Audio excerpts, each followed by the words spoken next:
News కి స్వాగతం. బులెటిన్ల ముందుగా హెడ్లైన్స్ చూద్దాం. తెలంగాణ భవన్లో మాజీ మంత్రి కొప్పుల ఈశ్వర్ ప్రెస్ మీట్.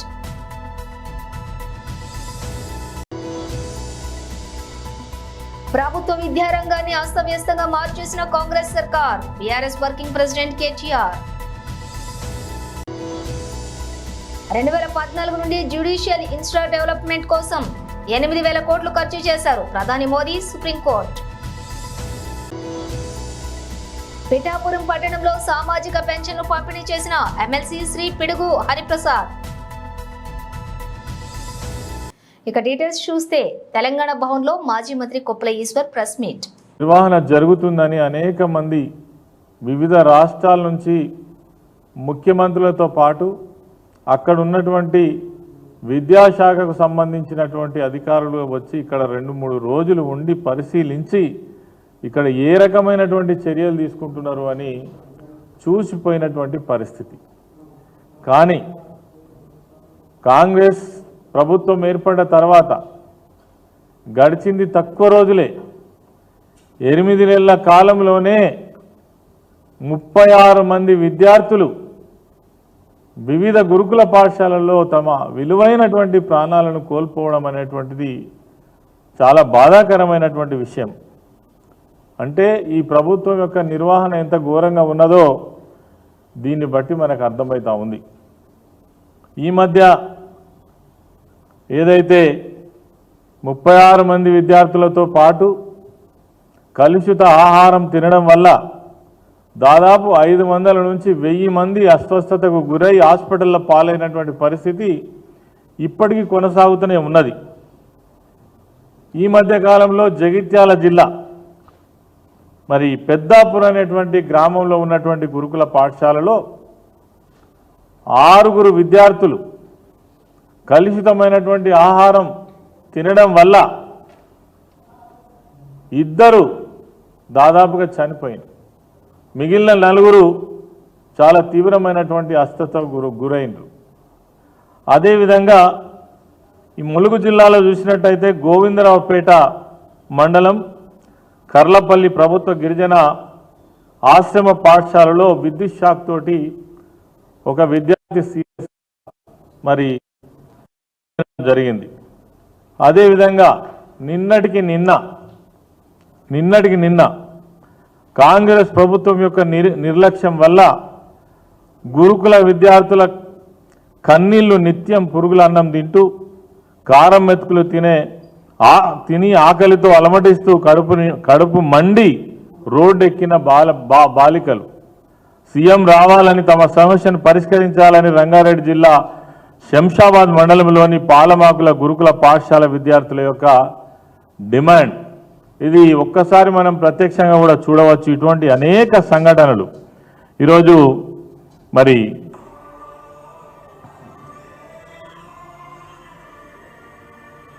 ఇటువంటి అనేక సంఘటనలు రోజు చోటు చేసుకుంటూనే ఉన్నాయి ఏదో ఒక జిల్లాలో, ఏదో ఒక గురుకుల పాఠశాలలో. ఇది ఈ రాష్ట్రంలో గురుకుల పాఠశాలల మీద ప్రభుత్వం అనుసరిస్తున్నటువంటి నిర్లక్ష్యానికి నిదర్శనంగా మనం చెప్పవచ్చు.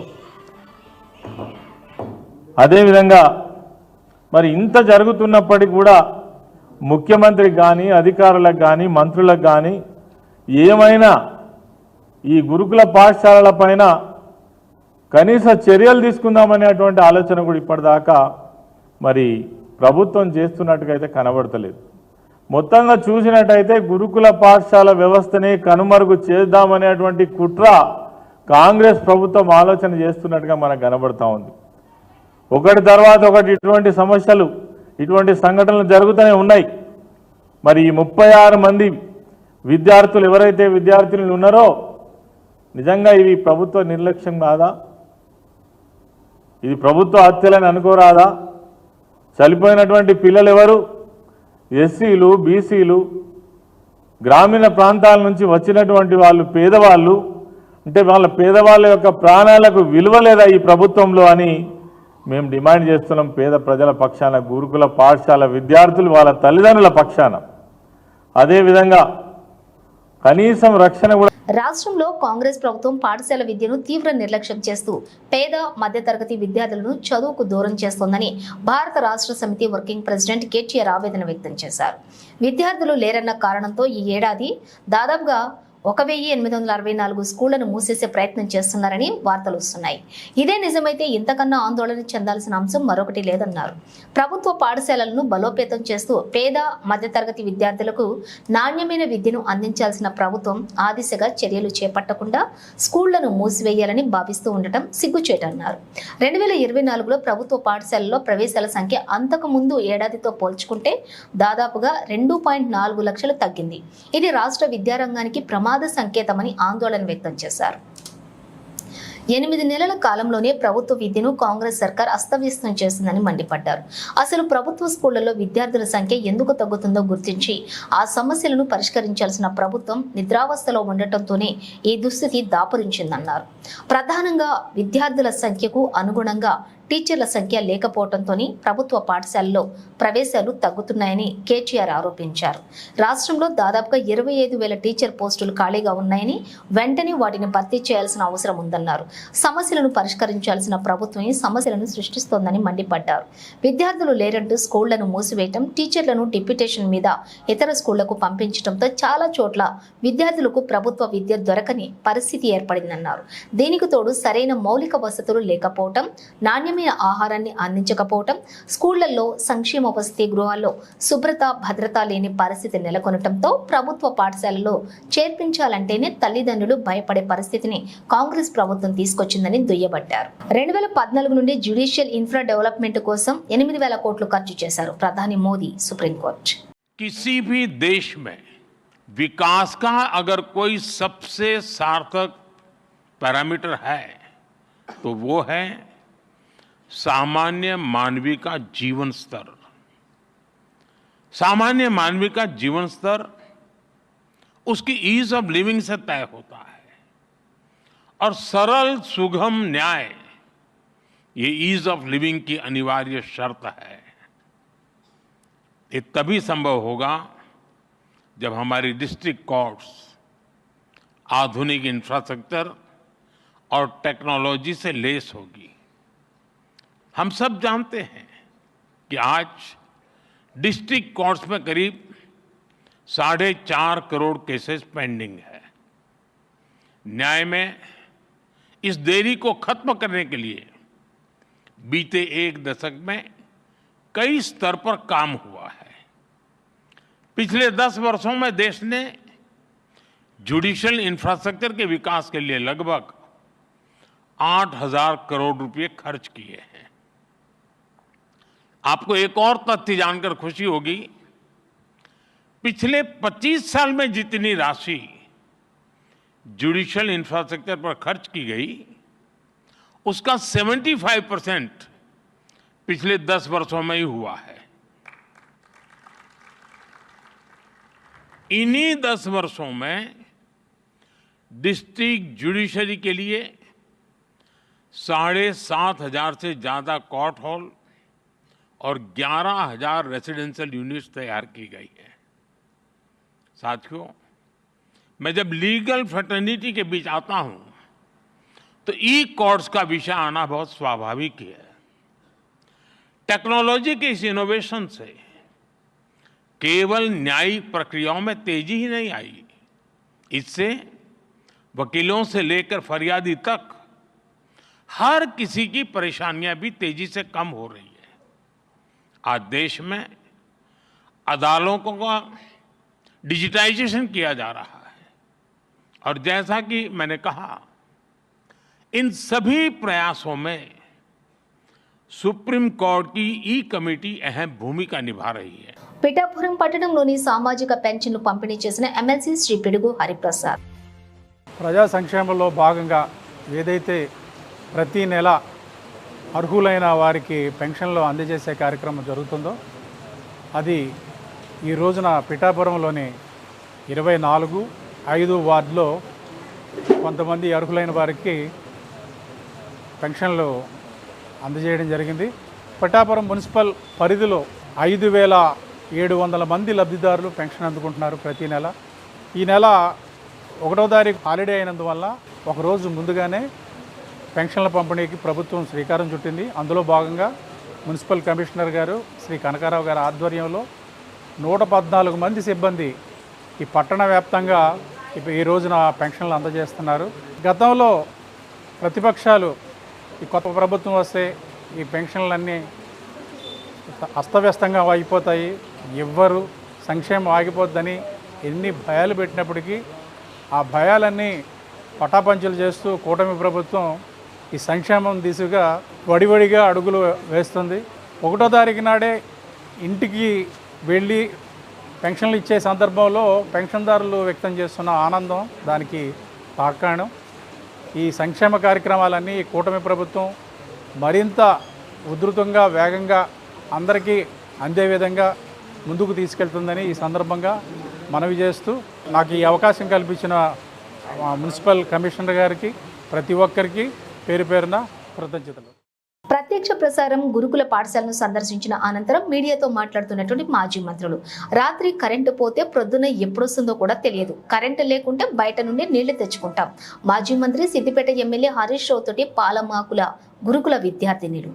అంటే ఈరోజు ఇక్కడ పిల్లలందరినీ అడుగుతూ ఉంటే వాళ్ళు చెప్తున్న మాటలు వింటుంటే ఫుడ్ బాగాలేదని, అన్నంలో బియ్యం వస్తాయని, పప్పులో రాళ్ళు వస్తాయని, అడిగితే గట్టిగా అడిగితే కొట్టేస్తున్నారని, ఇవన్నీ వాళ్ళు చెప్తున్న సందర్భంలో అన్నిటికన్నా ముఖ్యంగా తల్లిదండ్రులను కూడా కామెంట్ చేస్తుందని మాట్లాడుతూ ఆ పిల్లలు ఏడుస్తుంటే నిజంగా చాలా బాధ అనిపించింది. ఒకటి ఏమర్థమవుతుందంటే ప్రభుత్వానికి గాలికి వదిలేస్తున్నారు. అసలు విద్యాశాఖను మొత్తం స్కూల్స్ని అన్నిటిని కూడా గాలికి వదిలేస్తున్నారు. ఎవరు ఏం అడిగినా కూడా పట్టించుకునే స్థితిలో ఈ ప్రభుత్వం లేదని స్పష్టంగా అర్థమవుతుంది. ముఖ్యమంత్రి గారు రేవంత్ రెడ్డి గారు మాట్లాడుతున్నప్పుడు ప్రతిసారి చెప్తుంటారు కేసీఆర్ గారు నిశాన చేర్పేస్తున్నారు. గురుకులము అనగానే కేసీఆర్ గారు నిశాన కనిపిస్తున్నట్టుంది. బట్ అన్నింటినీ ఏదో రకంగా ఇబ్బంది పెట్టాలి పిల్లల్ని అనే ఆలోచన చేస్తున్నట్టు స్పష్టంగా కనిపిస్తూ ఉంది.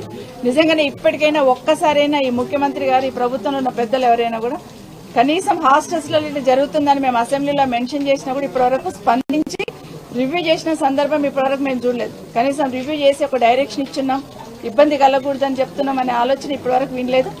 అసెంబ్లీలో మేము అడిగితే కూడా కనీసం సమాధానం లేదు. ఎందుకంటే అసెంబ్లీలో కూడా అడిగినాం, ఇట్లా జరుగుతుంది గురుకులాలలో హాస్టల్స్లో ఇట్లా జరుగుతూ ఉంది, దయచేసి స్పందించండి అని ప్రభుత్వాన్ని అడిగితే నిమ్మకు నీరెత్తినట్టున్నారు. పిల్లలే పసికూనలు అన్యం పుణ్యం తెలియని వాళ్ళు రోడ్డు మీదకి వచ్చారంటే ఎంత బాధ ఉంటే వాళ్ళు రోడ్డు మీదకి వచ్చి ఉంటారు. దయచేసి అర్థం చేసుకోమని కోరుతా ఉన్నాను. ఇప్పటికైనా ఈ ప్రభుత్వం కళ్ళు తెచ్చి విద్యాశాఖ మీద దృష్టి పెట్టి పేద పిల్లలే హాస్టల్స్కి వస్తారు, పేద పిల్లలే గవర్నమెంట్ స్కూల్స్కి వస్తారు, దాని మీద దృష్టి పెట్టి చర్య తీసుకోవాలని కోరుతా ఉన్నాను. ఖచ్చితంగా కలెక్టర్ గారు నిజంగానే పిల్లలు రోడ్డు మీదకి వచ్చిందంటే ఇమీడియట్గా కలెక్టర్ గారు ఇక్కడ అటెండ్ అయ్యి చూడాల్సిన సందర్భం. కానీ వాళ్ళకు కూడా ఇటు పక్క తిరిగి చూసే తీరిక లేకుండా అయిపోయింది. ఎవరు కూడా ఇక్కడికి వచ్చి చూసిన సందర్భం లేదు. ఇప్పటికైనా చెప్పినారు, గతంలో ప్రతిపక్షంలో ఉన్నప్పుడు కేసీఆర్ గారు ముఖ్యమంత్రిగా ఉన్నప్పుడు గవర్నమెంట్ స్కూల్స్ అన్ని క్లోజ్ చేస్తున్నారని, లేకపోతే హాస్టల్స్లో ఇబ్బంది ఉందని పెద్ద గొంతెత్తి మాట్లాడున్నారు. 3000 స్కూల్స్ క్లోజ్ అయినాయి, గవర్నమెంట్ స్కూల్స్ అనేది ఆ రోజు టీఆర్ఎస్ ప్రభుత్వం నింద మోపిన్నారు.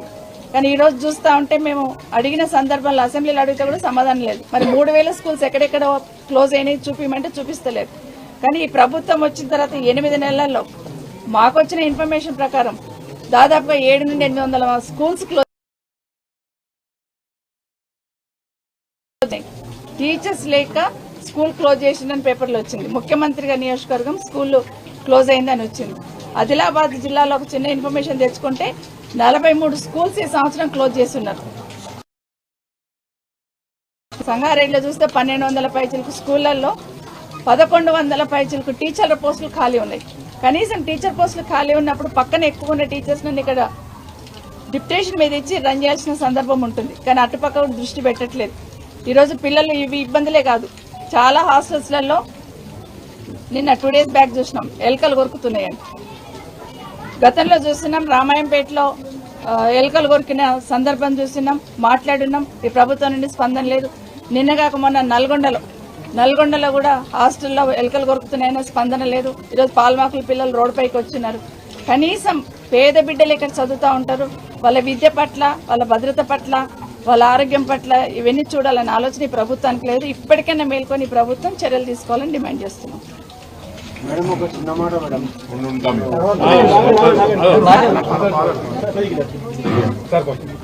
ఈరోజు పాలమాకుల కస్తూర్బా పాఠశాలలో పిల్లలందరూ రోడ్డు మీదకి ఎక్కి తమ ఆవేదన వెలిపిస్తూ ఉంటే టీవీల్లో సోషల్ మీడియా మాధ్యమాల్లో చూసి నేను సబితక్క గారు మా స్థానిక నాయకులు నిజంగా పిల్లల బాధ తెలుసుకోవాలని చెప్పి ఇక్కడ రావడం జరిగింది.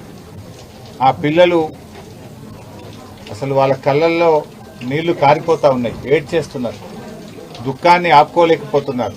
పిల్లలు భయంతో వణికిపోతా ఉన్నారు. మళ్ళీ మీరు పోయిన తర్వాత మమ్మల్ని కొడతారేమో, మమ్మల్ని ఇప్పటికే విపరీతంగా మరి కర్రలు విరిగిపోయేటట్టు కొడుతున్నారని చెప్పి పిల్లలు ఏడ్చుకుంటూ ఈరోజు చెప్పడం జరిగింది. అంటే ఈరోజు నిజంగా ఆ పిల్లల పరిస్థితి చూస్తుంటే మాకు కూడా కళ్ళల్లో నీళ్లు ఆగడం లేదు. అన్నంలో పురుగులు వస్తూ ఉన్నాయి, పప్పులో పురుగులు వస్తూ ఉన్నాయి, సాంబార్ నీళ్లులాగా ఉన్నది. అసలు పురుగులు వస్తున్నాయి సార్ అంటే పురుగులు తీసేసి తినండి అని మమ్మల్ని కొడతా ఉన్నారని ఆ పిల్లలు తమ బాధను వెలిబుచ్చుతా ఉన్నారు. పాఠాలు సరిగా చెప్పడం లేదు, అందరూ గైడ్లు పెట్టుకొని పరీక్ష రాయమంటున్నారు. అటు విద్య లేదు, ఇటు భోజనము లేదు, కనీస సౌకర్యాలు కూడా లేవని చెప్పి పిల్లలు చాలా బాధపడతా ఉన్నారు. 6వ తరగతి పిల్లల్ని అడిగితే ఒక జత బట్టలు మాత్రమే ఇచ్చారు, ఇంకా 2వ జత బట్టలు రానే లేదు అని చెప్పి 6వ తరగతి పిల్లలు చెప్తా ఉన్నారు.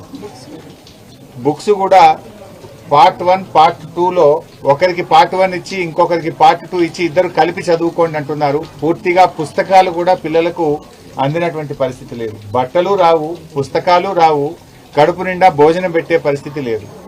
ఇలా గతంలో కేసీఆర్ గారు సన్న బియ్యంతో కడుపు నిండా అన్నం పెడితే ఇలా గొడ్డు కారం పెడుతున్నారు. మీరు ప్రతిరోజు కోడిగుడ్డు ఇచ్చే మెనూను పెడితే వారంకు 2 రోజులు మాత్రమే కోడిగుడ్లు ఇస్తున్నారు. అది కూడా ఆ కోడిగుడ్డు కూడా నీళ్లు వాసన వస్తుంది, మేము తినలేకపోతున్నాము అని చెప్పి పిల్లలు చాలా బాధపడుతున్నటువంటి పరిస్థితి ఉంది. అంటే ఈ ప్రభుత్వం వచ్చిన తర్వాత గురుకులాలను, ముఖ్యంగా కస్తూర్బా పాఠశాలల్ని, ఎస్సీ ఎస్టీ బీసీ మైనార్టీ పాఠశాలల్ని నిర్లక్ష్యం చేస్తూ ఉన్నారు. ఇవాళ మనం రోజు పత్రికల్లో చదువుతా ఉన్నాం, చాలా చోట్ల కూడా విష ఆహారం తిని పిల్లలు ఆసుపత్రుల పాలవుతున్నారు. దాదాపు 500 మంది పిల్లలు ఈ రెసిడెన్షియల్ స్కూళ్లలో చదివే పిల్లలు ఆసుపత్రుల పాలయ్యారు. 38 మంది పిల్లలు ఇప్పటి వరకు రాష్ట్రంలో చనిపోయినారు. ఒకవైపు పాము కాట్లు, ఇంకొక వైపు ఎలుకలు కొరుకుతా ఉన్నాయి. అయినా ఈ ప్రభుత్వం మొద్దు నిద్రపోతా ఉంది. అసలు పిల్లల్ని ఎలుకలు కొరుకుతా. రామాయణ ఎస్సీ గురుకుల పాఠశాలలో 11 మంది పిల్లల్ని ఎలుకలు కొరుకు ఆసుపత్రి పాలైనారు. నిన్నగాక ఉన్న నల్గొండ బీసీ గురుకులంలో ఎలుకలు కొరికితే 13 మంది పిల్లలు ఆసుపత్రుల పాలైపోయినారు. పాములు గరిచి పిల్లలు చనిపోతున్నారు, ఎలుకలు గరిచికి ఆసుపత్రుల పాలవుతున్నారు, విషాహారం తిని ఆసుపత్రుల పాలవుతున్నారు. ఒకప్పుడు తెలంగాణ గురుకులాలంటే దేశానికి ఆదర్శంగా ఉండే కేసీఆర్ గారి హయాంలో చదివితే మా పిల్లలు గురుకులాల్లో చదవాలని చెప్పి తల్లిదండ్రులు కలగనేవారు. కానీ ఇవాళ తల్లిదండ్రులు కూడా ఇక్కడికి వచ్చి సబితక్కకు నాకు చెప్పి కళ్ళలో నీళ్లు పెట్టుకుంటున్నారు. కులం పేరుతో దూషిస్తున్నారని, మీ తల్లిదండ్రులకు గతి లేక మా స్కూళ్లలో జాయిన్ చేశారని, ఆ తల్లిదండ్రులు కించపరిచే విధంగా ఉపాధ్యాయులు మాట్లాడుతున్నారని చెప్పి వాళ్ళు చెప్తా ఉన్నారు. మేము ప్రభుత్వాన్ని కోరేది ఒక్కటే, ఇప్పటికైనా రివ్యూ చేయండి. దయచేసి ఇక్కడ ఉండే టీచర్లందరినీ కూడా మార్చండి. పిల్లలు వణికిపోతా ఉన్నారు. టీచర్లందరినీ కూడా మార్చి ఆ పిల్లల్లో ఆత్మవిశ్వాసాన్ని నింపండి, సరి అయిన భోజనం పెట్టండి, పిల్లలకు సరిగ్గా క్లాసులు చెప్పాలని చెప్పి బీఆర్ఎస్ పార్టీ పక్షాన మేము డిమాండ్ చేస్తున్నాం.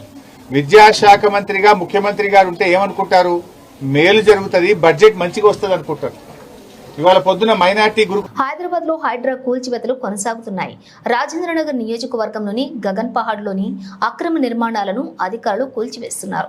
భారీ పోలీస్ బందోబస్తు నడుమ అప్పచెరువు FTL పరిధిలో ఆక్రమణలను తొలగిస్తున్నారు. ప్లాస్టిక్ గోదాం సహా ఇతర నిర్మాణాలను నేలమట్టం చేస్తున్నారు. కొంచెం సమయం ఇస్తే లోపల ఉన్న సామాగ్రిని బయటకు తీసేసుకుంటామంటే కూడా హైడ్రా అధికారులు లోపలికి అనుమతి ఇవ్వట్లేదని ఆవేదన వ్యక్తం చేస్తున్నారు.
మహబూబ్ నగర్ జిల్లా కలెక్టర్ విజయేంద్రి బోయే జొచ్చెర్ల ప్రాంతీయ ఆసుపత్రిని ఆకస్మికంగా తనిఖీ చేశారు. ముందుగా ఆమె ఓపీ విభాగాన్ని సందర్శించి ఎంతమంది చికిత్స కోసం వచ్చారని ఆసుపత్రి సూపరింటెండెంట్ చంద్రకళను అడిగి తెలుసుకున్నారు.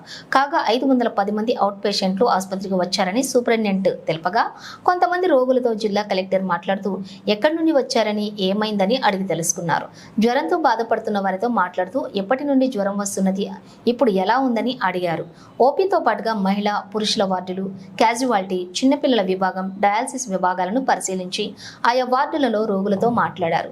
డయాలసిస్ విభాగంలో బోర్ నీళ్లు సరిగా రావటం లేదని, మిషన్ భగీరథ నీరు కావాలని కోరగా తక్షణమే మిషన్ భగీరథ త్రాగునీటి సౌకర్యం కల్పించేందుకు చర్యలు తీసుకుంటామని చెప్పారు. కలెక్టర్ వెంట ఆర్ఎంఓ హరినాథ్, డాక్టర్ అసదుల్లా తదితరులు ఉన్నారు.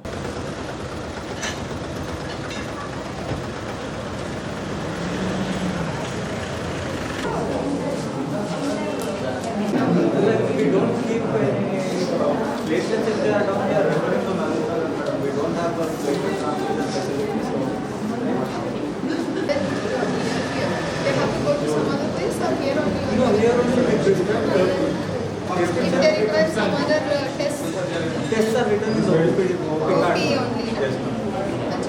That is done outside.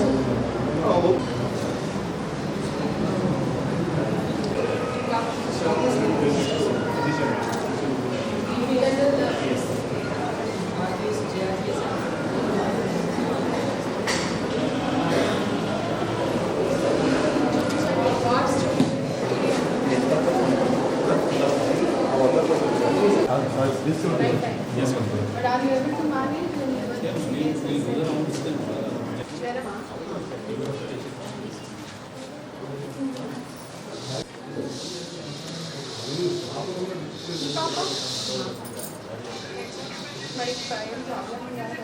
తరగతి గదిలో చదువుకోవాల్సిన విద్యార్థులు నడి రోడ్డు మీదకు వచ్చి నిరసన తెలుపుతున్నారు. ప్రభుత్వ పట్టింపు లేని తనం, అధికారుల నిర్లక్ష్యం గురుకుల విద్యార్థులకు శాపమవుతోంది.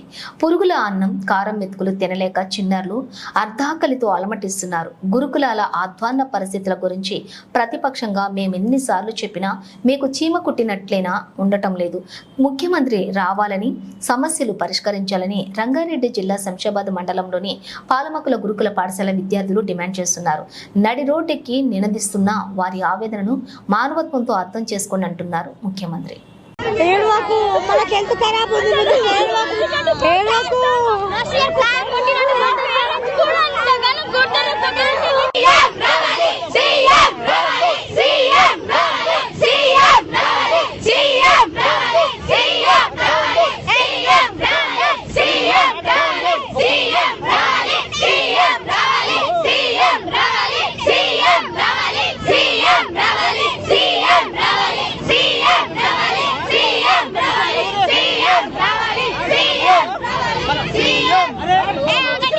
ఇక్కడ వినోదు ఒక మాట, ఎడ్యుకేషన్ పర్సన్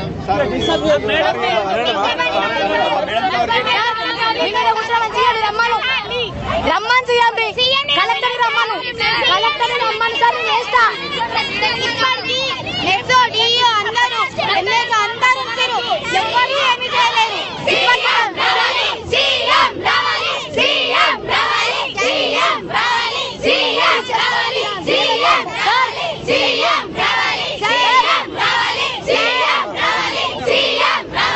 బులెటిన్ ముగించే ముందు హెడ్లైన్స్ మరోసారి. తెలంగాణ భవన్లో మాజీ మంత్రి కొప్పుల ఈశ్వర్ ప్రెస్ మీట్.